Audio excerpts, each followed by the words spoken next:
미래를 보는 창 JTB. 안녕하세요. JTB J입니다. 오늘은 이제 버블3 출근 없다의 그 마지막 편을 이제 진행할 예정입니다. 제가 지난번에 버블3 3.0 출근 없다 하편에는 이제 부동산 문제가 이제 주로 다뤄질 거라고 말씀을 드렸는데, 내용을 이제 마지막 부분을 다 검토를 해 보니까 부동산 시장에 대한 이야기는 그냥 간단하게 마무리하는 정도고, 이제 전체적인 내용을 좀 정리하는 그러한 내용들이 대부분인 것 같습니다. 그래서 이 부분을 조금 다시 수정을 해서 말씀을 드리고요. 일단 부동산 시장에 대해서 간단하게 언급된 부분을 살펴보겠습니다. 부동산 시장은 이제 경제를 이끄는 경향이 있죠. 부동산 시장 역시 그 시기에 경기 사이클과 굉장히 밀접하게 움직입니다. 그리고 최근 주택 판매 추세는 또 다른 불길한 징후이다라고 이제 언급을 했고요. 이건 오타네요. 시애틀입니다. 시애틀 지역에서 집값은 2009년만큼 빠르게 하락하고 있다라고 되어 있고, 그리고 이거는 제가 지난번에 한번 보여드린 건데, 펜딩 홈 판매거든요. 펜딩이라는 거는 이미 계약은 다 되어 있지만 잔금 처리가 다 안 된 건들이죠. 실제적으로 그 미래에 발생하게 되는 완전한 그 주택 판매 건수라고 이제 보시면 되는데, 이것들을 보시면 최근 급격하게 하락하고 있는 모습을 보이고 있습니다. 2008년 그 하반기에 들어와서. 그리고 최근 발표된 그 지표, 경제 지표들, 특히 미국의 경제 지표들을 보면은 어떤 것은 아직도 녹색인 반면에 어떤 것은 굉장히 안 좋은 흐름을 보이고 있거든요. 그것 중에 대표 중에 하나가 바로 주택 판매 관련 지표들입니다. 지금 미국의 주택 판매 관련 지표들이 굉장히 안 좋은 흐름을 계속 이어가고 있거든요. 그래서 그것들을 같이 참고를 해서 보시면 될 것 같습니다. 월가의 전략가가 대부분 이러한 현실에 대해서 이야기하고 있다는 사실 외에도 여태까지 언급했던, 그러니까 상편, 하편, 중편 이 모든 그 장에서 언급했던 그런 경제적 사실들이 연준에서는 탈출하지 못했을 것 같다. 여기서 탈출하지 못했을 것 같다라는 얘기는 연준이 이제 공식적으로 이런 것을 언급하지 않는다라는 얘기입니다. 최근 파월 장관이 미국 경제는 지금 좋은 위치에 있다. 아직까지. 계속 이렇게 말을 하고 있죠. 그리고 기억하라. 연준은 역사상 단 한 번의 경기 침체도 예측하지 못했다. 제가 여기 밑에다가 녹색으로 따로 부연 설명을 달아놨습니다. 연준이 역사상 단 한 번의 경기 침체를 예측하지 못했다라는 것은 어떻게 보면 조금 맞지 않는 얘기고요. 연준도 알고 있을 겁니다. 하지만 그들은 공식적으로 예측을 하면 안 됩니다. 왜냐하면은 그들이 이제 미리 그러한 경기 침체를 예측을 공식적으로 하게 되면 어떻게 될까요? 시장은 더 빨리 악화가 되겠죠. 많은 사람들이 이제 매도세로 이제 전환을 하겠죠. 그리고 연준 스스로 자신들의 그 정책들, 이런 것들이 실패했다는 것을 공식적으로 인정하는 꼴이 됩니다. 그래서 늘 침체, 한복판에 와서야만 그때서야 침체를 인정을 합니다. 그리고 그 침체 인정과 동시에 부양책을 꺼내듭니다. 왜냐하면 그러한 침체, 한복판에 와 있을 때 그러한 상황들 자체는 부양책을 사용하기 위한 명분이 되기도 하기 때문에 연준은 역사상 단 한 번의 경기 침체도 예측하지 못했다. 이것을 조금 이렇게 바꿀게요. 그들은 절대로 예측을 하면 안 됩니다. 미리. 그래서 여전히 그렇다고 저는 보고 있고요. 그리고 앞으로도 연준은 미리 경기 침체를 공식적으로 언급하지 않을 겁니다. 그건 여러분들이 똑똑히 알고 계셔야 될 부분입니다. 그리고 스스로 침체되는 상황을 만들지 않으려면, 이게 언급한 게 바로 이거죠. 미리 예측을 하게 되면, 공식적으로 예측을 하게 되면 시장이 더 빨리 악화되기 때문에 스스로 침체되는 상황을 만들지 않으려면 계속 용감한 표정을 지어야 한다고 생각하기 때문일 겁니다. 그러나 닫힌 문 뒤에서 거대한 반짝거리는 그 연준의 회의 테이블 주위에는 연준이 내가 지금껏 보여준 것 같은 많은 이런 안 좋은 자료들, 이런 것들을 검토해보고 있을 가능성이 굉장히 높다라고 언급했는데 당연히 그럴 거예요. 연준은 그 문을 닫고 비공식적인 그 석상에서 자기들끼리 여러 가지 경제 데이터를 다 볼 겁니다. 상황이 어떻게 돼가고 있는지. 따라서 주식 투자자들이 악화되고 있는 경제적 배경을 외면한 채 제롬 더 호크, 투 제롬 더 도브. 이거는 이제 제롬이 파월이 이제 매파에서 비둘기파로 전환을 했다라는 것을 이야기하는 겁니다. 그래서 이런 악화되고 있는 경제적 배경을 외면한 채 제롬이 매파에서 비둘기파로 전환한 것을 축하하고 있다면 이들은 2007년 말과 2008년 초처럼 함정에 빠지기 십상이다. 당시 증시는 연준이 경기 침체가 세계를 짓누르고 있다는 사실을 깨닫기 전에 처음으로 잠시 멈추었다가 완화되면서 여러 차례 강세 시위를 벌였다. 이것을 제가 당시의 상황을 간단하게 확인할 수 있도록 그때 당시의 그 자료들과 차트를 조금 보고 설명을 해드리겠습니다. 이거는 2008년 9월 FOMC 관련 기사입니다. 시장이 2007년 10월에 최고점을 찍고 하락을 하기 시작했거든요. 그리고 그 직전에 열린 FOMC입니다.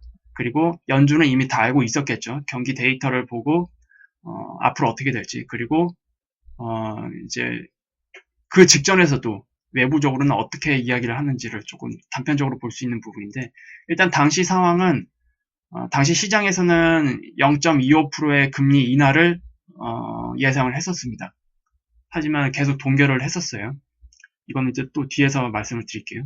이거는 2007년 9월 17일자 FOMC가 9월 17일에 있었거든요. 그 직전에 나온 기사입니다.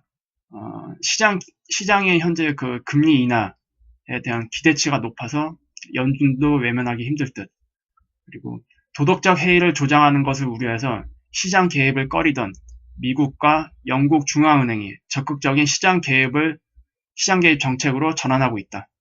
이거는 이제 이전과 없었던 흐름이었죠. 여태까지는 대부분 금리를 통해서 이제 시장을 이제 컨트롤하고 해왔지만 이제 그보다 훨씬 더 적극적인 시장 개입으로 그 붕괴를 막으려고 하고 있는 그런 모습을 보이고 있다는 겁니다. 서브프라임 모기지 사태로 금융시장과 뱅킹 시스템이 무너지면, 그러니까 지금 이때 당시는 서브프라임 모기지 사태로 금융시장이 무너지기 전이에요. 하지만 이러한 사태가 커져서 금융시장과 뱅킹 시스템이 무너지게 되면 거시경제 전반이 큰 타격이 예상되기 때문에 이러한 적극적으로 개입을 전환하고 있다는 것을 설명을 한 거고, 연준에서는 이미 서브프라임 모기지로 금융시장이 붕괴될 것을 미리 알고 있었겠죠. 그리고 공식적으로만 말을 안 했을 겁니다. 미국 연방준비제도 이사회는 오는 18일에 금리 인하를 단행할 가능성이 높고, 영란은행은 모기지 은행인 노던록의 파산을 막기 위해 무제한 구제 금융을 선언을 했다. 옐런 그린스펀, 이거는 이제 버냉키 의장의 전 의장입니다. 옐런 그린스펀 의장과 차별화되면서 투자 실패자를 위해서 금리 인하를 하지 않을 것으로 보였던 버냉키 연준 의장이 18일 오후 2시 서브프라임 모기지의 부실로 인한 금융 경색을 풀기 위해서 금리를 인하할 가능성이 높다. 연준이 이번 연방공개시장위원회에서 금리 인하를 단행을 한다면 컨센서스를 형성하고 있는 뉴욕 월가의 기대를 수용하는 것이다. 그리고 연준이 금리를 인하를 하면 2003년 6월 이후 4년 만입니다. 그리고 이때 기간은 계속 금리를 쭉 올려왔다가 계속 동결을 하고 있었거든요. 문제는 금리 인하 폭이다. 뭐 이런 것들 이제 생략을 하고요. 그리고 그 다음 내용을 보면은 월가의 패드워처들 사이에서는, 패드워처라는 거는 연준의 전문가들입니다. 이번 금리 인하 폭이 0.25포인트라는 견해가 이제 지배적이지만 신용 경색과 주택 경기 침체의 심각성을 감안을 해서 0.5포인트까지도 인하해야 한다는 시각이 만만치 않다. 또 이번에 금리를 0.25포인트 인하를 해도 연내 추가로 금리를 인하를 할 것이라는 관측이 많았다. 당시 이랬고요. 그리고 이제 밑에 내용을 보면은 연준이 금리 인하를 검토하는 것은 금융시장만의 문제가 아니라 거시경제 전반에 적신호가 커졌다는 의미로 해석이 가능하다. 윌리엄 풀세인트 루이스 연방촌장은 오직 재앙만이 금리 인하를 정당화한다라고 말한 바 있다. 이것은 지금도 마찬가지입니다. 만약에 현재 금리가 동결이 되고 있는데, 일단 현재 연방기금 선물시장에서는 2020년부터 금리 인하를 예상을 하고 있잖아요. 금리 인하를 예상을 한다는 것은 경제 전반의 적신호가 커졌다는 의미로 해석하시면 됩니다. 금리 인하가 절대로 좋은 게 아닙니다. 그리고 오직 제약만이 금리 인하를 단행할 수 있는 명분이 되겠죠. 그리고 그 다음 내용을 보면은 금리 인하폭과 더불어 금리 인하에 따른 시장의 반응도 관심사다. 연준이 예상대로 금리를 인하할 경우 신용 경색에 시달리는 시장에 단비를 뿌려 불확실성을 해소하는 긍정적인 영향을 미칠 것으로 기대된다. 그러니까 금리 인하를 뭐 이런 식으로 좋게 이제 해석을 하려는 거예요. 연준에서는. 그리고 지금도 그러한 립 서비스에 의해서 시장이 강하게 반등을 하고 있죠. 다만 신용경색과 경기 침체의 우려를 한꺼번에 해소하는 근본 치유책이 되지 못한다는 견해가 적지 않다. 네, 이건 당연한 겁니다. 왜냐하면 이건 근본적인 해결책이 아니죠. 그리고 월스트리트 저널은 시장의 기대가 높다며 수위 조절에 나섰다. 그리고 마지막에 이제 핵심 문구가 있습니다. 미국 경제에 미치는 영향은 제한적이며 신속하게 전파되지도 않을 것이라고 전했다. 그리고 그해 연말에 미국도 같이 무너지기 시작했습니다. 지금도 그럴 거예요. 항상 그러죠. 미국 경제에 미치는 영향은 제한적이다. 우리나라 하는 총리도 그럽니다. 무슨 문제만 이제 일어나려고 한다면, 그리고 경제적인 지표들이 안 좋게 나오기 시작하면은 이것은 영향은 제한적이다. 과거보다 배경이 더 탄탄하다. 뭐 이런 식으로 말도 안 되는 상황을 설명을 하고 있는데 절대로 믿어서는 안 됩니다. 그들은 선제적으로 경기 침체를 절대로 예측해서는 안 되는 사람들입니다. 그런 자리에 있는 사람들이에요. 그리고 이러한 내용에 있어서 제가 금리 사이클, 그러니까 지난 경기 사이클에 있었던 기준금리 변화를 같이 볼게요.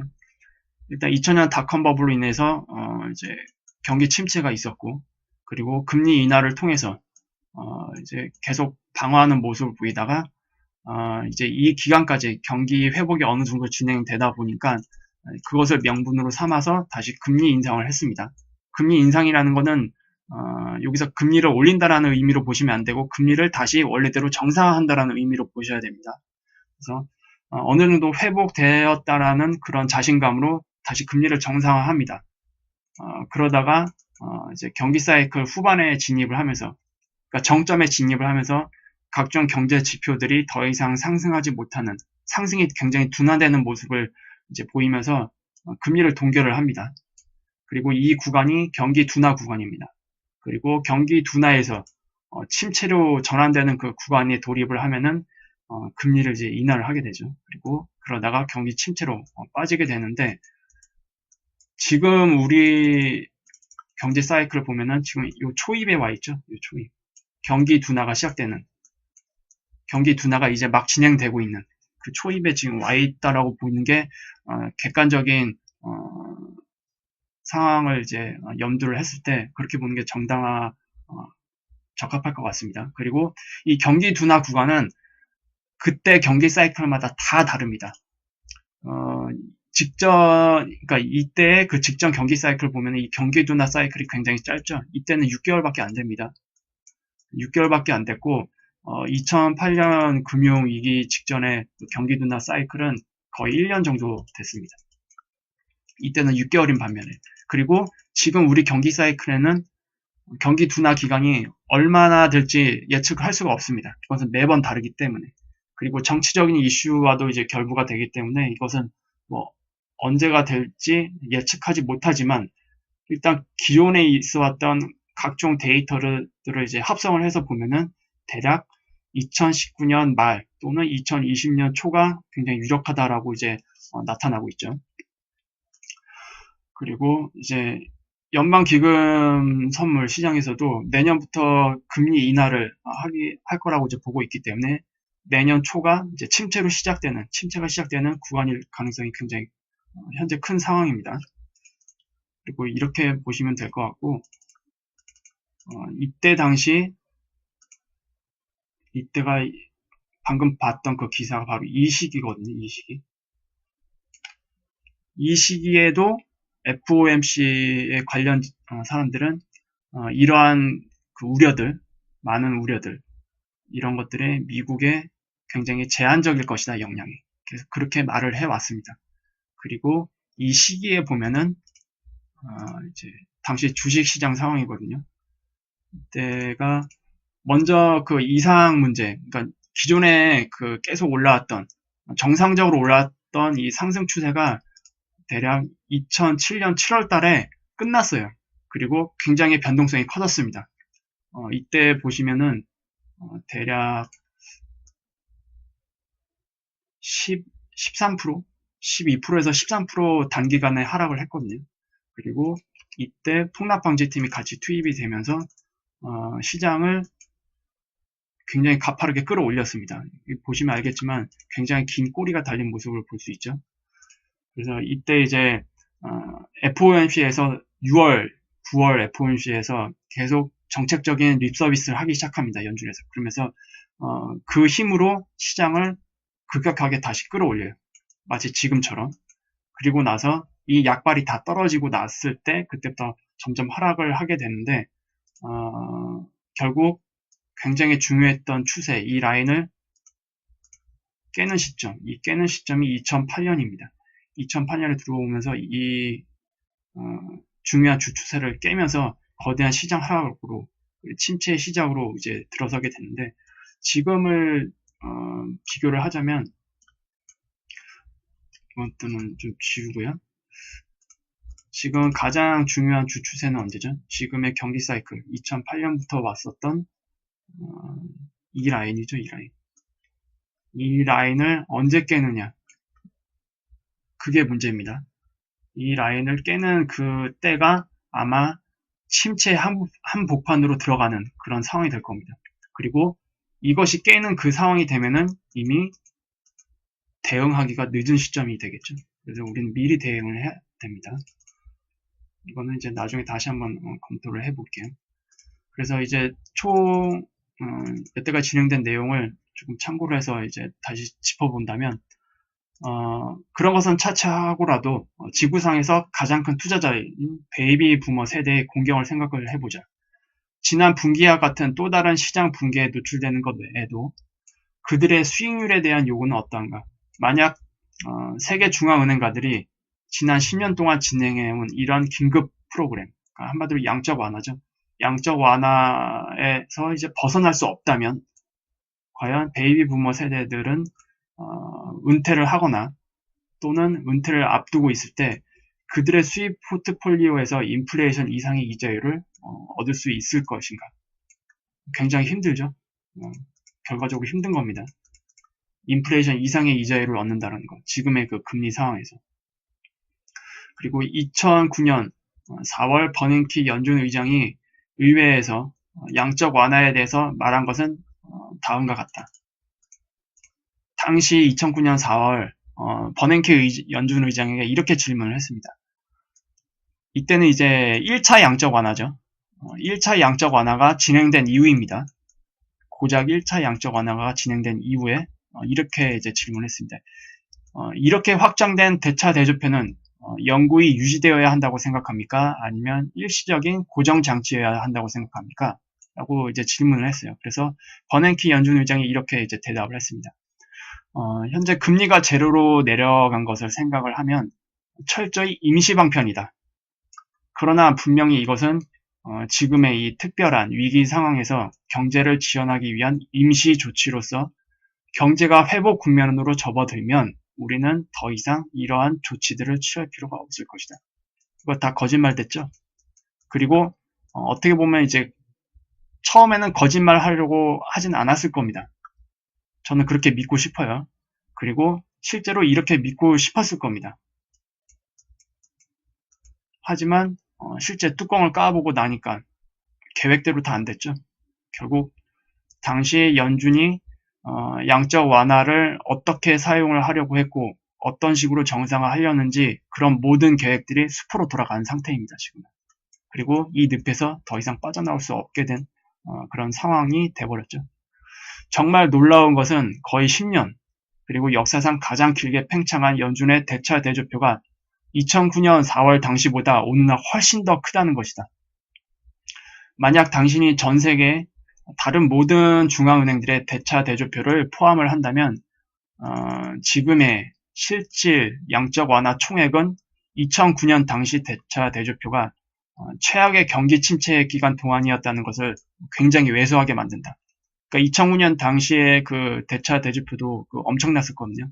기존의 연준이 설립되고 난 이후 약 80년 동안의 그 대차 대조표를 훨씬 더 상회하는 그런 수준을 1차 양적 완화에서 달성을 해버렸어요.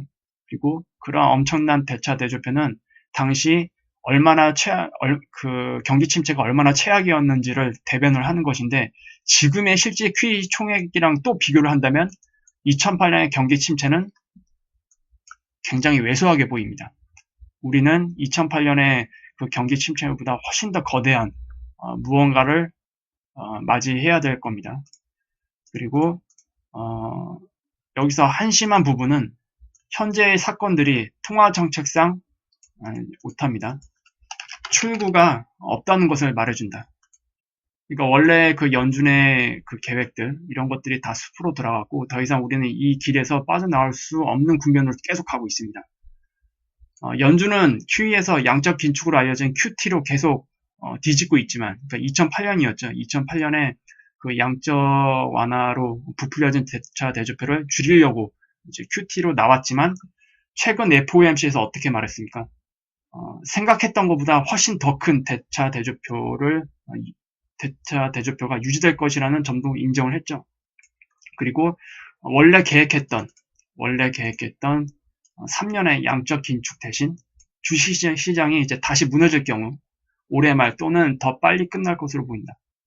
하지만 이미 올해 안으로 양적 긴축을 종료할 것을 공식적으로 발표하기로 연준위원회 내에서 의견이 모아지고 있다는 사실이 1월 FOMC 의사록이 공개되면서 다 드러났습니다. 그래서 이거는 지금 언제 발표할지만 저울질을 하고 있어요. 그래서 지금의 이 상황을 보면은 결국 양적 완화 1차가 바로 이때입니다. 이때. 이 시기에서 당시에 그 연준의 의장이었던 버냉키 의장이 이제 그러한 말을 했지만, 그 이후로도 더 많은 양적 완화가 진행이 됐고요. 그리고 이제 지금 양적 긴축 상태로 이제 지금 진행이 되고 있지만, 이것을 뭐 이 정도까지밖에 낮출 것 같지가 않아요. 이 밑으로는 내려가기 힘듭니다. 지금 구조에서는.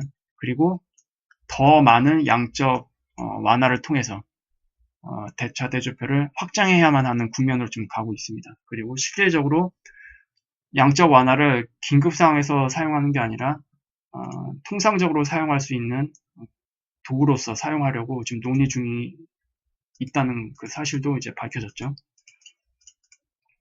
그래서 올해 초 시장 반등 랠리에도 불구하고, 그리고 또 다른 세계적 불황에도 불구하고 금융시장의 금리는 여전히 예전과 같은 불황 수준에 머물러 있다. 지금 우리 그 연준의 그 기준금리 상태를 보면은 과거 불황이었던 그 시기의 기준금리와 별반 다르지 않아요. 예, 그만큼 그 금리 상태로, 금리라는 이제 기준으로 봤을 때는 지금의 상황이 얼마나 심각한 건지 예측을 할 수가 있습니다. 그리고 지금의 상황이 별로 심각해 보이지 않게 보이는 것은 양적 완화 덕분이죠. 그리고 양적 완화가 사실상 계속 진행되어야만 지금의 상황이라도 유지할 수가 있습니다. 그리고 내 생각으로는 이것이 지구가 얼마나 과도하게 저금리에 의존하게 되었는지에 대한 기능이고, 그것은 심지어 가벼운 금리 인상에도 매우 취약하게 만들어 버렸습니다. 지금 상황에서. 그리고 전반적으로 전 세계 그 GDP 대비 부채는 계속 상승하는 국면에 있고, 이번에 QE4에서 QE5, QE6가 이제 앞으로 이제 진행이 될 텐데, 그렇게 되면은 이 부채는 훨씬 더 높아지겠죠. 그리고 그때 가서는 상황이 어떻게 될지 절대로 예측을 할 수가 없습니다. 그래서 총 그 결론을 이제 살펴보면, 불황의 평균 S&P 500 하락률은 35%입니다. 여태까지. 그리고 이것을 이제 기준으로 보면은 아마도 또 다른 하락세가 있을 것이다. 그러나 이것은 단기적으로 주식시장의 고점 갱신을 완전히 배제하는 것은 아니다. 만약 주식시장이 고점을 갱신하게 될 경우, 그렇게 될 경우에는 궁극적인 그 베어 마켓은 훨씬 더 심하게 만들 것이다. 더 위험해질 수밖에 없겠죠. 그리고 채권이나 신용, 부도, 스와프와 같은 리스크가 적은, 상대적으로 이런 리스크가 적은 투자에 의한 오늘날의 수익률 고정이 앞으로 점점 시급해지고 있다. 그러니까 수익률을 이제 확정 수익률이죠. 이제 시장에 의해서 변동성이 큰 그런 수익률을 쫓는 것보다도 앞으로 수익률이 조금 더 작지만 어쨌든 확정 수익률에 가까운 그러한 상품으로 옮겨 타야 된다라는 것을 지금 얘기를 하고 있는 겁니다. 그래서 다음 아래에 따라서 수익률의 그 락킹, 그러니까 수익률 보정이죠. 수익률 고정, 확정 수익률을 구축을 하는 겁니다. 포트폴리오에서. 이러한 수익률 고정을 보다 적극적으로 할 수 있는 시기가 올 것이다. 그만큼 상황이 안 좋아지는 그런 것을 이제 염두하고 한 내용입니다. 그래서 그 내용이 어떤 내용인지 살펴보면 일단 신뢰성 있는 소득 투자로 5% 정도의 수익을 올릴 수 있기를 바라는 희망은 신용이 치솟게 되면 자기 자본형 유가 증권이나 회사채에서는 이런 희망이 0이 돼버린다. 그러나 이러한 투자에는 늘 위험이 있죠. 그리고 만약 베이비 부머들이 상당한 수익률을 얻으려면 그들은 계산된 위험을 감수해야 할 것이다. 그리고 이러한 위험을 감수하고 투자를 할 수 있는 가장 좋은 시기는 언제일까요? 연준이 금리를 반복적으로 인하를 하고 경제가 분명히 불황에 빠진 이후입니다. 그리고 분명히 우리는 그 기준들이 충족되기까지는 아직 갈 길이 멀다. 다시 말해서 기업 수익 증권에서 다음번 큰 매수 기회는 아마도 2019년 이후에 일어날 사건일 것이다. 그러니까 이것을 좀 쉽게 요약을 한다면 아마도 큰 경기 침체가 일어나면서 양적 완화를 하게 되는 그 시기가 투자 관점에서는 좋은 시기다. 그리고 그때까지는 아직 우리는 갈 길이 멀다. 이 말을 이제 하고 싶은 겁니다. 그리고 불행하게도 중앙은행들이 점점 더 이제 이 내용부터 중요해집니다. 불행하게도 중앙은행들이 점점 더 그들 자신이 만든 정책의 덫에 걸려드는 것처럼 보이는 가운데 우리는 세계 대부분에서 일본과 같은 상황에 직면하고 있을 가능성이 있다. 이것은 장기 불황을 말하는 겁니다. 과거의 사이클에서 바닥을 치고 이제 회복되는 그러한 사이클이 아니라 장기 불황으로 전환하는 그런 가능성을 이제 말하는 건데, 만약 그것이 여기서 말하는 것은 이제 연준의 다음 있을 침체 후에 그 양적 완화를 말하는 겁니다. 각종 그 통화 정책들, 그런 것들이 당신들에게 반향을 일으키지 않는다면 이것은 경기 침체와 금리가 사라진 수십 년의 기간을 의미한다. 그러니까 수십 년의 불황으로 전환된다는 얘기죠. 굉장히 무서운 얘기입니다. 하지만 그것은 또한 세계의 종말을 의미하지는 않는다. 그렇게 된다고 해도 종말을 의미하지는 않는다. 네, 이거는 저도 동의를 합니다. 다른 현실은 모든 산업을 지배하고 있는 것처럼 보이던 한 국가의 성장이, 여기서 한 국가는 이제 미국이죠. 한 국가의 성장이 이루어지기 매우 어렵게 되었다는 것이다. 빚에 짓눌린 세계, 그리고 저성장 세계, 그리고 별 볼 일 없는 금리 세계는 확실히 내가 보고 싶은 것은 아니지만 그렇지 않으면 파월과 같은 사람들이 물가 상승률보다 훨씬 높은 금리를 재설정할 수 있다는 것을 믿는 것이다. 근데 이렇게 하려면 명분이 필요하겠죠. 솔직히 이러한 금리 재설정, 이런 것들을 이제 연준이 원하고 있다고 해도 나는 그들이 할 수 있다고 생각하지는 않는다. 최소한 주식, 부동산, 정크채권 등, 그리고 엄청난 레버리지 대출 시장에서 고통스러운 베어 마켓을 촉발시키지 않고서는 안 된다. 즉 명분이 필요하다는 얘기죠. 확실히 이러한 뭐 주식이나 부동산, 정크채권, 그리고 레버리지 대출 시장에서 큰 베어 마켓을 촉발을 시키면 그것은 확실히 경기 침체를 촉진시킬 것이다. 그러므로 건드라크는 그들이 하면 망하고 그것을 멈추면 망한다는 평가를 내렸다.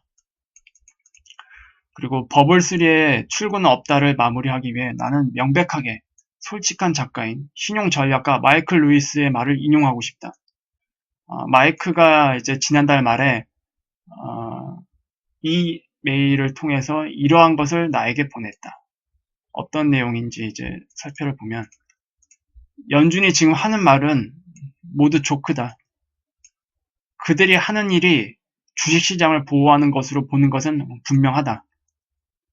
파월은 또 다른 그린스펀이었고 또 다른 버냉키이며 또 다른 옐런이다. 그들은 세상을 파괴할 것이다. 그러니까 이것은 이제 연준 의장의 역임한 그 사람들이 당시에 어떠한 정책들을 펼쳤는지를 이제 비꼬은 거고, 그리고 연준 의장이라는 자리에 앉게 되면은 그렇게 할 수밖에 없습니다. 지금 상황을 봤을 때 앞으로 파월도 이제 매파에서 비둘기파로 변신을 했잖아요. 계속 시장을 안심시키는 유형의 그 발언을 계속 할 가능성이 굉장히 높습니다. 하지만 그럼에도 불구하고 그 약발이 떨어지는 시점, 그 시점에 가서는